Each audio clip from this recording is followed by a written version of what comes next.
Hello' গাইছ, আজি মই উৰহীৰ গুটিৰ তৰকাৰী বনাব ওলাইছোঁ। 1 কেজি উৰহীৰ গুটি 2 ঘণ্টা পানীত তিয়াই থৈ দিছোঁ আৰু এতিয়া গোটেইখিনি উৰহীৰ গুটি মায়ে মোক বাকলি গুচাই বাছি দিছে আৰু এতিয়া মই গুটিকেইটা কুকাৰত দি দিছোঁ। অলপ পানী দিছোঁ, আলু কাটি দিছোঁ, হালধি দিছোঁ, অলপ নিমখ দি কুকাৰত 2টা চিটি মাৰি লৈছোঁ। ইফালে বৌৱে পানীলাও আৰু মটৰ ভাজি বহাই দিছে। মাজে মাজে মই লৰাই দি আছোঁ।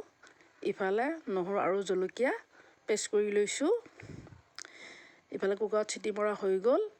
লগতে মই আলু 5টা দি দিছিলোঁ চাটনিৰ কাৰণে। ইফালে বিলাহী কাটি লৈছোঁ, পিঁয়াজ ৰঙচুৱাকৈ ভাজি লৈছোঁ, হালধি দিছোঁ, নিমখ দিছোঁ। বইল কৰোঁতে যিহেতু অলপ দিছোঁৱেই, সেয়া অলপ কমাই দিছোঁ। লাগিলে পিছত আকৌ দিম আৰু অলপ ভাজি লৈছোঁ। লৈ নহৰু আৰু জলকীয়াৰ পেষ্ট দি আকৌ পুনৰ ভাজি লৈছোঁ। এতিয়া বিলাহীকেইটা দি আৰু অলপ ভাজি লৈছোঁ আৰু অকণমান পানী দি সিজিবলৈ ঢাকন মাৰি দিছোঁ। এতিয়া বিলাহীখিনি লাৰি দিছোঁ, যিহেতু বিলাহী সিজিলেই।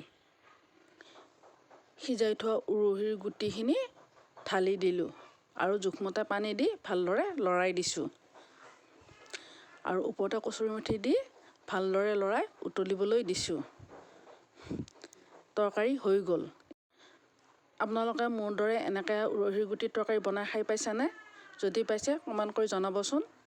মোৰ ভিডিঅ'বোৰ চাই ভাল পালে লাইক, কমেণ্ট, শ্বেয়াৰ কৰিব।